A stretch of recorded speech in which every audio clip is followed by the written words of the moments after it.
थांबा, हा video skip करू नका, कारण आध्यात्मिक परंपरेनुसार 2025 वर्षाचा शेवटचा गुरुवार तुमचं नशीब बदलू शकतो किंवा आयुष्यभराचं नुकसान करून जाऊ शकतो. आध्यात्मिक परंपरेनुसार असं मानलं जातं की वर्षाचा शेवटचा गुरुवार हा स्वामी कृपा मिळवण्याचा शेवटचा दरवाजा असतो. पण बहुतेक लोक अज्ञानामुळे, घाईमुळे किंवा माहित नव्हतं म्हणून एक मोठी चूक करतात.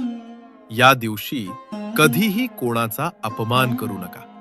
गुरु, आई वडील, शिक्षक किंवा भुकेल्याला नकार हे एकच कर्म वर्षभराच्या पुण्यावर पाणी फेरू शकतं.